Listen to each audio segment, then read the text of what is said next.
akan Roh Kudus, akan lahir bagimu juru selamat, penembus dosa manusia, akan dia disalibkan untuk dosa-dosa umat manusia. Dia bukan mati karena keracunan, Bang. Dia karena tahu dia akan menggenapi firman Allah. Jangan ada sembarang keracunan itu. Bang. Cuma itu egois jadi muslim, nggak boleh kayak gitu.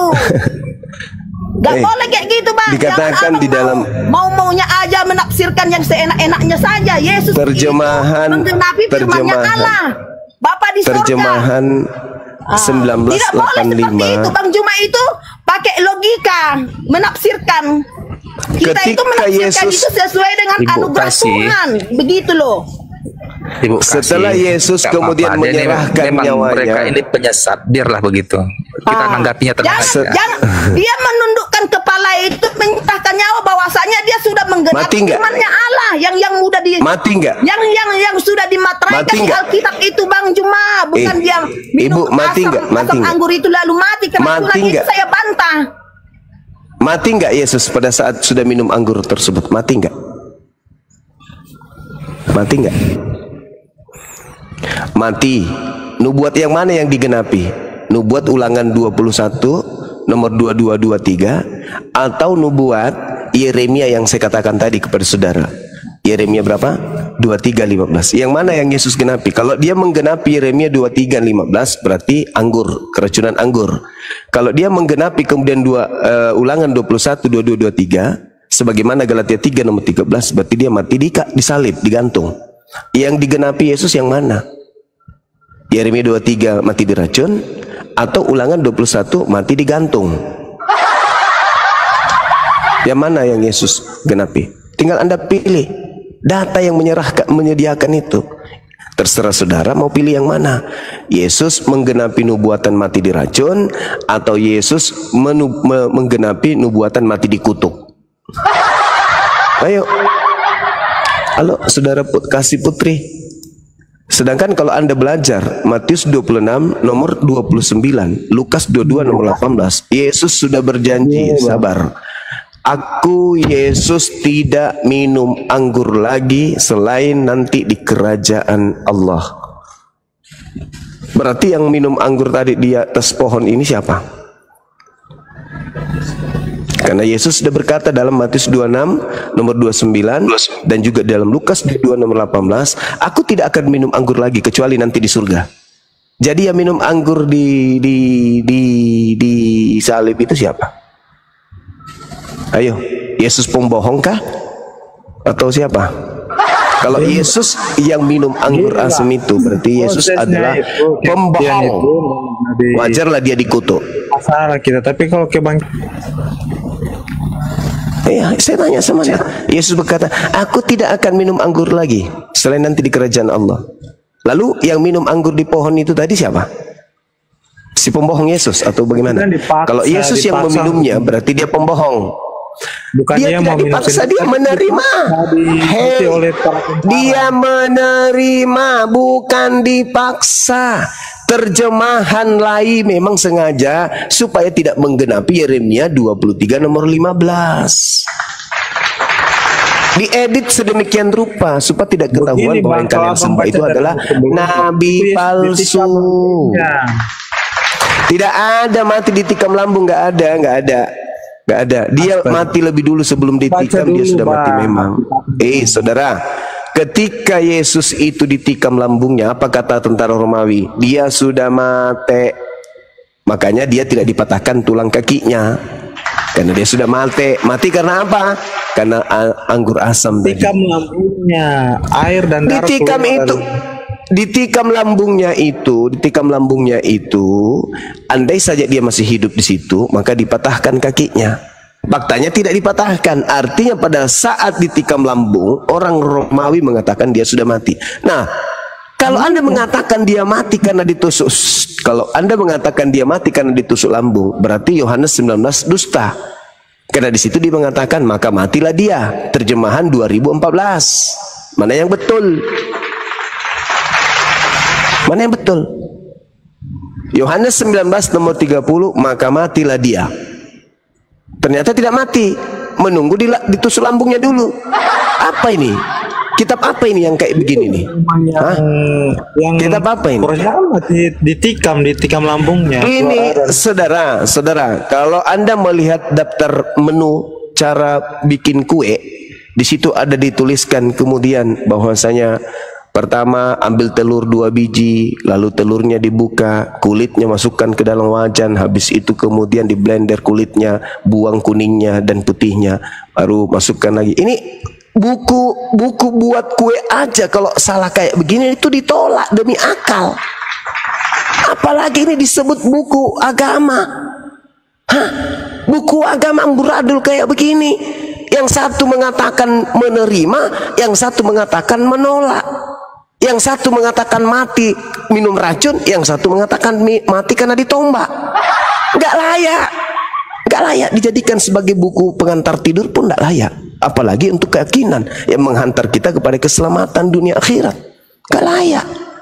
Makanya Al-Quran saya mengatakan fawailul lilladzina yaktubuna al-kitaba biaidihim tsumma yaquluna hadza min indillah. Celakalah orang yang mengarang buku dan mengatakan ini dari Allah padahal itu bukan dari Allah, itu dari tangan mereka sendiri. Kalau dari Tuhan tidak mungkin begini modelnya. Tapi karena ini bukan dari Tuhan ya kacau balau. Ini kitab kalian loh, saya nggak ngarang-ngarang loh. Iya, silakan Anda melakukan konsili lagi. Lakukan konsili, perbaikan. Masalah kebangkitan dan kenaikan ke surga dan ia akan datang, itu masalahnya. Yang lebih penting, saudara, Matius 26 nomor 29, Yesus berkata, aku tidak akan minum anggur lagi selain nanti di surga. Anda percaya nggak ucapan Yesus itu? Kalau Anda percaya, tinggalkan menyembah yang disalib. Karena yang disalib itu minum anggur. Iya kan, itu kan yang dikasih mereka buat dia, bukan dia meminta. Katanya dia sudah berjanji tidak akan minum anggur lagi. Katanya dia sudah menolak. Namanya penyiksa itu kan ya. Saudara, kalau sudah bersumpah, orang itu yang dipegang bahasanya, apalagi sosok yang kalian sembah ini katanya Tuhan, kok berdusta? Dia mengatakan aku tidak akan minum anggur lagi selain nanti di surga. Yang salib, aku haus, aku membutuhkan anggur, kan tidak? Loh, dia menerimanya kok. Dia menerima. Iya, kalau itu diolok-olok oleh para serdadu Romawi. Dia menerima. Artinya dia melanggar perkataannya sendiri. Dia melanggar perkataannya sendiri. Kalau dia ini manusia benar, kalau dia manusia benar, apalagi Tuhan, jangankan Tuhan, manusia benar aja, ketika dia sudah cicipi ini anggur, maka dia akan meludahkan anggur itu. Karena dia sudah mengatakan, aku tidak akan minum anggur lagi. Berdiri terus mendampingi. Tidak akan minum anggur lagi, kecuali nanti di surga. Tapi ternyata faktanya dia minum anggur. Oke, berarti yang digantung di pohon ini bukan Yesus, bukan yang berkata di dalam Matius 20 di Matius 26 nomor. Penyesat dulu. Simple itu. Abang. Sebentar, silakan Anda membengkokkan sesuatu yang sudah lurus. Sebentar, Juma, tadi kau membawa ayat Yohanes, ya, lalu aku membawa ayat Markus. Kita ambil jalur tengah yang kedua. Coba buka Matius 27 ayat 34. Matius 27 ayat 34. Ya, kita buka lagi. Buka Matius 27 ayat 34. Kita ambil satu ayat sebagai titik acuan. Ya, silakan Anda baca. Silakan Anda buka. Bacakanlah dulu, nanti kalau aku baca jadi jeda. Ya, Anda lah yang bawa. Setelah ini apa? Setelah setelah dia mengecapnya, lalu dia tidak meminumnya. Ya. Tidak begitu, tidak. Apa yang mau komentar di situ? Silakan. Silakan. Anda selesaikan dulu. Pada kitab Markus, penulis kitab Markus mengatakan dia menolaknya. Pada kitab Matius mengatakan dia mengecap, tetapi setelah dia tahu dia tidak meminumnya. Terus yang mana yang betul? Walaupun kitab Yohanes mengatakan kau hanya berpacuan untuk kemenanganmu, kau mengambil kitab Yohanes. Yohanes mengatakan, saya berdasarkan dalilmu, bro. Saya berdasarkan dalil. Mana yang betul? Saya kan bertanya, mana yang betul? Mana yang betul? Mana yang betul? Jangan hanya mana yang betul? Mana yang betul? Mana? Yang betul yang mana? Ketiga-tiganya itu benar, tetapi pemahamanmu di kitab Yohanes yang salah. Maksudnya ketiga-tiganya benar itu maksudnya gimana? Satu menerima, satu menolak. Yang mana yang betul? Sebentar cuma di kitab Yohanes sebenarnya dengar, penyesat dengar. Mana yang betul? Mana yang betul? Mana yang betul? Mana yang betul? Matius, Markus, Lukas, Yohanes benar. Ketiga-tiganya benar. Bagaimana Anda bisa mengatakan itu benar? Yang satu mengatakan menerima, yang satu menerima, yang satu mengatakan menolak menurut Anda. Mana yang betul? Tidak ada yang mengatakan dia menerimanya. Dia setelah tadi datanya sudah ditunjukkan, masih mau membantah. Penyesat dengar. Di kitab penyesat Yohanes. apa? Penyesat apa? Penyesat apa? Dengar guru palsu, dengar. Di kitab Yohanes memang dikatakan di kitab Yohanes dia meminumnya, tapi sebenarnya penjelasan lebih konkretnya itu ada di Matius yang mengatakan Matius 27:34. Dia mengecapnya setelah dia mengetahui itu anggur yang berisi anggur racun, dia menolaknya, artinya dia tidak jadi meminumnya. Ada diterangkan di situ loh. Tetapi kau hanya memaksakan kehendakmu, pemahamanmu bahwa Yesus meminumnya sampai ke perutnya, lalu matilah dia karena racun. Kau adalah guru palsu, pendusta. Baik. Sekarang dia menerimanya kan? Dia mengecapnya, tetapi dia tidak meminumnya. Iya, aku tanya dulu. Dia menerimanya kan? Dia haus, lalu diberikan anggur asam. Terus? Benar. Terus? Benar, Yesus itu haus di kayu salib itu. Lalu para serdadu itu memberikan anggur asam. Lalu Yesus mengecapnya dan mengetahui itu racun, anggur berisi asam, berisi mur. Dia menolaknya. Kau jangan berdusta kau, guru palsu. Baik. Saya bacakan dalil Anda supaya Anda belajar untuk menilai. Anda yang menilai, bukan saya ya. Anda menilai, bukan saya yang menilai, Anda. Lalu kemudian dikatakan begini, sesudah Yesus meminumnya. Saya bagaimana? Bagaimana harus Matius atau Yohanes? Di Yohanes. Ambil Matius 27 tadi. Bacakan dulu Matius 27:34. Yohanesnya mengatakan meminum. Mana yang betul? Dia yang tadi tuh nggak ada di situ. Dia setelah minum keracunan, tidak ada. Baca. Coba baca dulu Bang. Yohanes 19:30. Kita tangkap guru palsu ini. Silakan. Mana? Silakan. Silakan Anda tunjukkan. Dia memelintir Yohanes itu tidak ada bahwa Yesus tidak ada saya pelintir. Tidak ada saya pelintir. Palsu. Sesudah Yesus meminum anggur asam itu, berkatalah ia sudah selesai, lalu ia menundukkan kepalanya dan dia pun mati. Hancur. Jangan abang tambah-tambah bahasanya. Hancur pesenatela.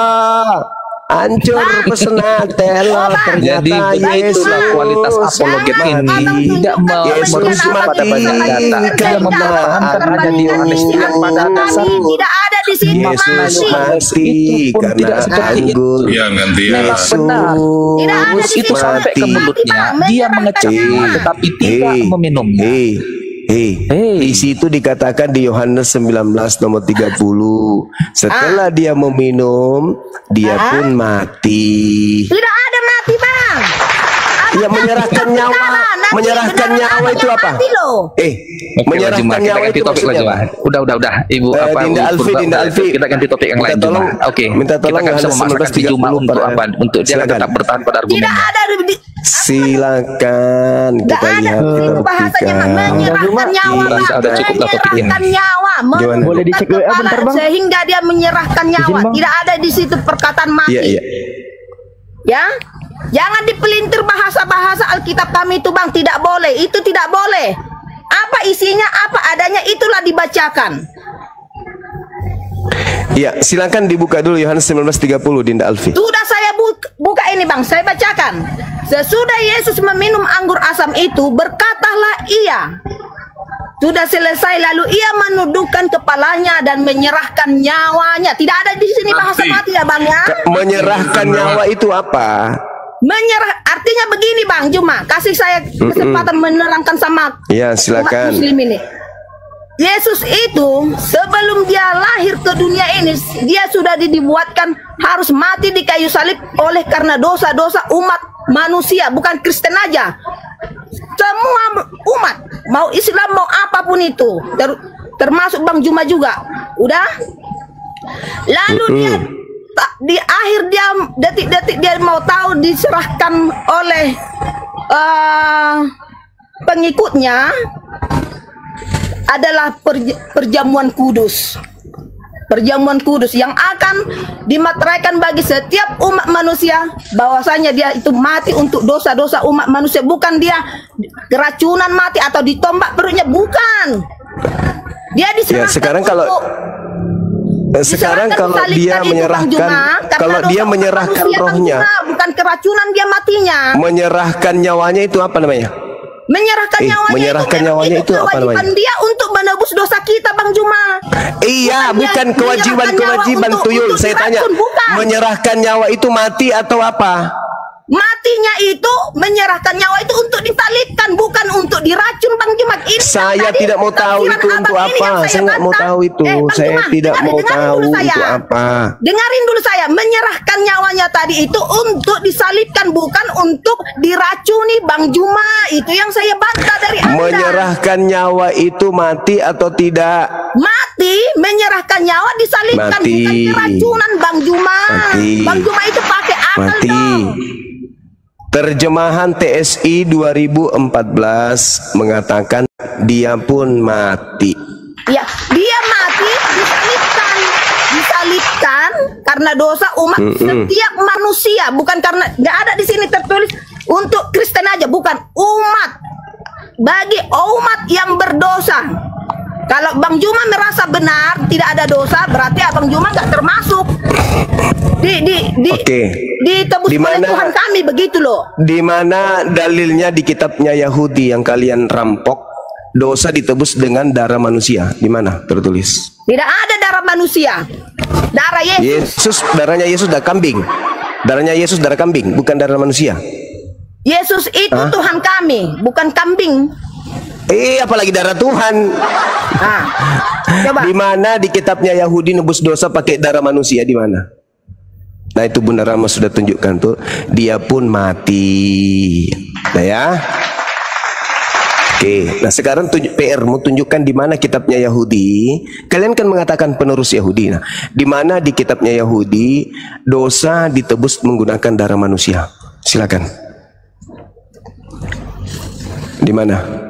Kalian itu pagan, penyembah dewa Molok kalian itu. Apalagi darah Tuhan. Ayo, tunjukkan. Darah manusia aja kagak, apalagi darah Tuhan. Ayo, silakan saudara kasih. Tunjukkan kepada saya di mana di kitabnya Yahudi menebus dosa pakai darah manusia, apalagi darah Tuhan. Ayo. Kalau di kitab kami itu Bang Juma tidak ada penebusan dosa darah manusia. Ya, makasih. Terima kasih, Paman. Terima kasih. Tadi Anda mengatakan bahwa Yesus menyerahkan nyawanya untuk sebagai penebus dosa Kristen. Sekarang tolong kau tunjukkan, saudari, tunjukkan kepada saya di sini, di mana Tuhan Bani Israel menebus dosa pakai darah manusia itu di mana? Meow. Bentar ya. Di mana? Bentar. Iya, silakan. Iya.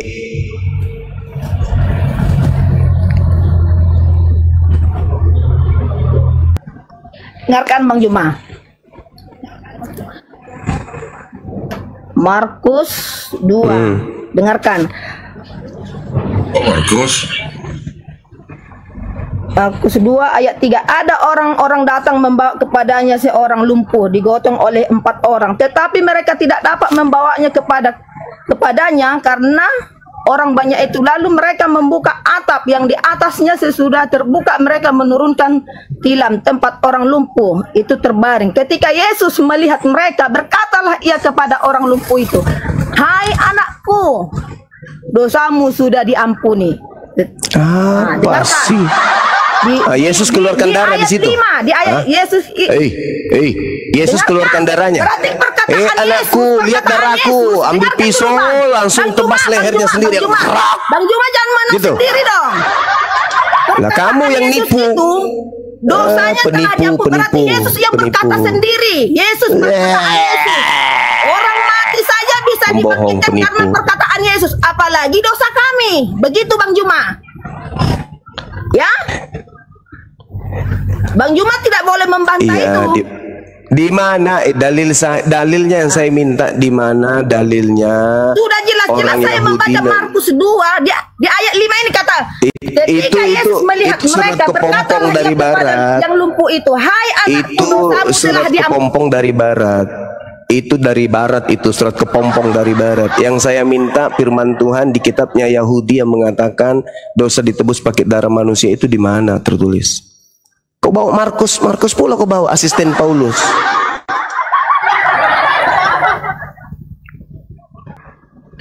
Macet. Ayo dibantu keluarga. Jadi kalau kita membahas agama ini Bang Juma, kita tidak bisa seperti sekolah TK, SD. Alah, banyak cerita. Apa yang kita dengarkan? Saya tanya, di mana dalilnya? Di mana dalilnya Tuhan Elohim menebus dosa pakai darah manusia? Saya minta dalil. Penipu. Ada enggak tradisi Yahudi nebus dosa pakai darah manusia? Ada enggak? Enggak ada, dasar agama pagan.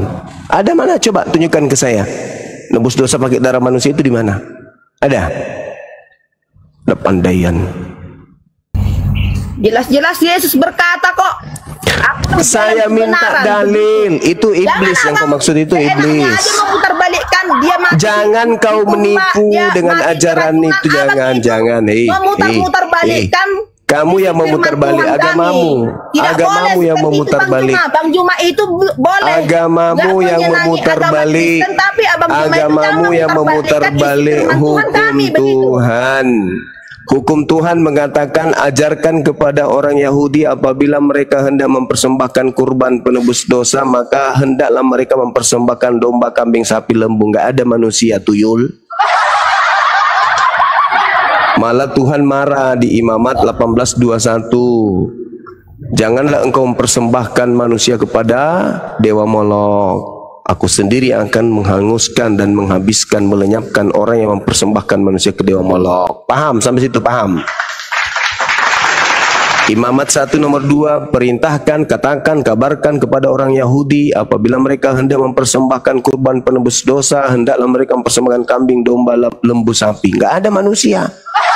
Dari mana Kristen dapat manusia tebus dosa? Dari mana? Ayo, dari dewa Molok. Emang siapa tadi yang bilang manusia menebus dosa umat Kristen? Ada Bang Juma, ada saya berkata demikian. Ada. Loh, tadi Yesus mati untuk dosa siapa?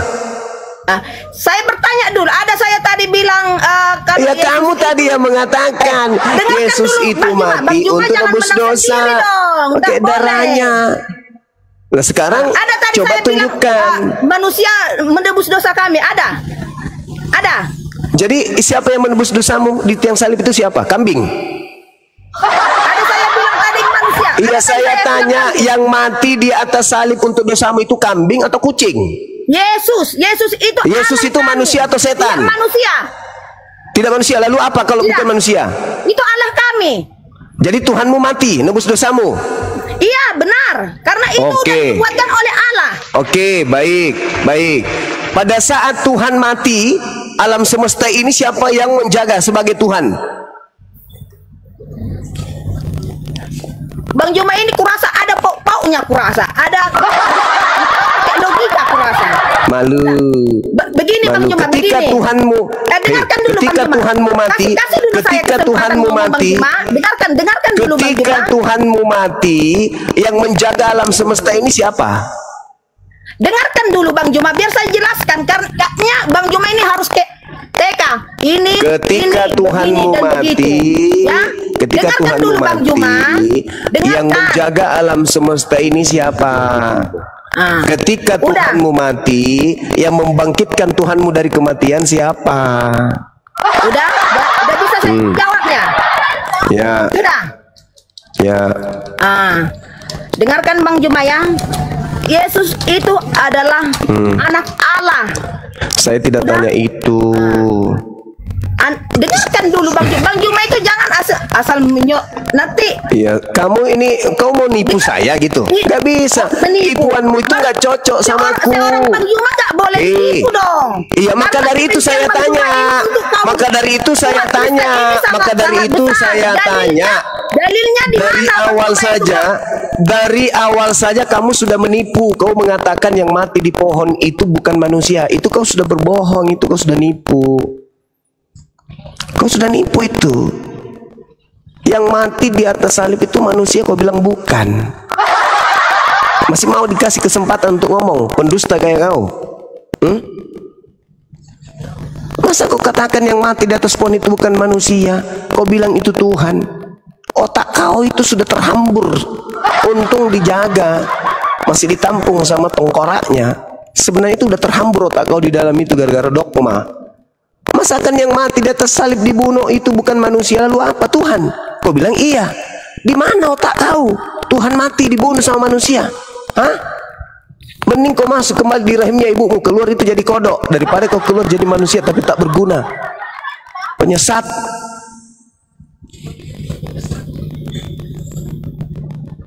Penyesat kau itu. Kau sudah sesatkan dirimu, kau pingin pula orang lain juga ikut-ikutan sesat kayak kau. Masa kau bilang yang mati di atas salib itu bukan manusia? Lalu Yesus kau pikir apa Yesus itu? Kucing. Kau bilang Tuhan, ya itulah kau gilamu. Masa Tuhan mati? Atau kau pikir biarlah mati satu Tuhanku? Yang gila. Karena apa? Karena Bang Juma tidak merasakan kasih Yesus itu bagaimana?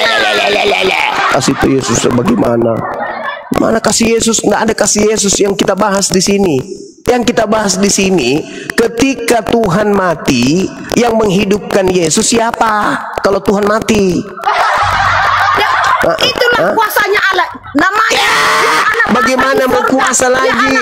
Roh Kudus. Makanya dia tidak memiliki kematian. Saudari, bagaimana mau kuasa? Kematian 3 hari dan bangkit di hari ketiga. Bagaimana? Siapa yang bangkitkan? Siapa yang bangkitkan? Muhammad mati selama-lamanya dikubur. Siapa yang bangkitkan? Itu mati di hari ketiga bangkit. Siapa yang bangkitkan? Siapa yang bangkitkan Tuhanmu ketika Tuhanmu mati? Ikan teri pakai helm. Siapa yang membangkitkan Tuhanmu? Hari ketiga Bang Juma. Siapa yang membangkitkan Tuhanmu? Siapa yang membangkitkan Tuhanmu ketika dia mati? Yang membangkitkannya siapa? Itu pertanyaan saya. Jangan kau bicara sendiri. Sudahlah kau gila, kau bicara sendiri pula. Pertanyaan saya, siapa yang membangkitkan? Saya ulang pertanyaan saya. Siapa yang membangkitkan Tuhanmu? Siapa yang membangkitkan Tuhanmu ketika dia mati? Bapa di sorga. Oh, berarti Tuhanmu ada 2. Bapa di sorga itu adalah mengutus Yesus. Yesus itu adalah pewaris sorga. Dialah yang akan menghakimi. Bang Juma juga akan datang ke hatinya. Tuhanmu ada berapa? Tuhanmu ada berapa? Tuhanmu ada berapa? Tadi 1 mati. Ada lagi disebut Bapak. Berarti ada 2. Hah? Pernah mati, dia hidup untuk kekekalan selama-lamanya.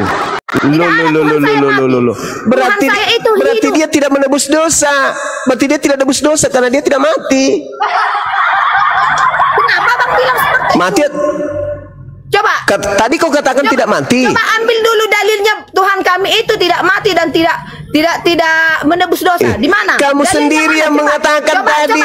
Tadi kau yang mengatakan. Firman-Nya di mana bahwasanya Yesus itu tidak mati, tidak menebus dosa umat manusia, di mana? Tadi kau mengatakan Tuhanmu tidak mati. Tuhanmu mati atau tidak sih? Tuhan saya itu tidak mengalami kematian untuk selama-lamanya, tapi Tuhan mati menggenapi firman-Nya selama 3 hari. Di hari ketiga itu dia bangkit. Makanya saya tanya. Bahwasanya firman Allah itu bukan makanya saya tanya sama Muhammad Anda. Mati selama-lamanya Saya tanya sama Anda. Di hari ketiga, Bang. Dengar. Saya tanya sama Anda kan. Siapa yang menghidupkan Tuhan Anda setelah dia mati 3 hari? Itu loh pertanyaan saya.